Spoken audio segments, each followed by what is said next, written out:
నేను digital currency report ప్రధానమంత్రికి ఇచ్చినప్పుడు వారిని ఒకటే రిక్వెస్ట్ చేశాను. మీరు ఈరోజు 500, 1000 రూపాయలు రద్దు చేస్తున్నారు, ఇంకా 2000 రూపాయలు కొత్తగా తీసుకొచ్చారు.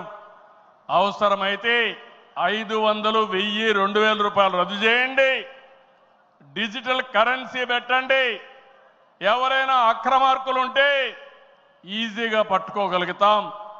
ఇవన్నీ రద్దు చేయమని కోరాను. ఈ సభ సందర్భంలో మళ్ళీ ఒకసారి డిమాండ్ చేస్తున్నా. ఈరోజు అందరికీ డిజిటల్ కరెన్సీ వచ్చింది. పార్టీకి డొనేషన్ ఇవ్వాలన్నా ఒకప్పుడంతా లిస్ట్ అంతా ఇచ్చి చదివేవాళ్ళం. ఇప్పుడు నేరుగా మీ ఫోన్ ద్వారా పార్టీ అకౌంట్లోకి డబ్బులు చెల్లించే పరిస్థితికి వచ్చారంటే ఈ 500, 1000, 2000 రూపాయల అవసరం లేదు. రాజకీయాల్లో డబ్బులు పంచే అవసరం ఉండకూడదు.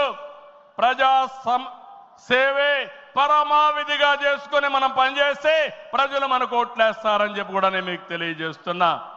మీరు నాతో ఏకీభవిస్తున్నామంటే అన్ని పెద్ద పెద్ద నోట్లన్నీ రద్దు చేయాలని గట్టిగా చప్పట్లు కొట్టి హర్షాన్ని, ఆమోదాన్ని తెలియజేయండి.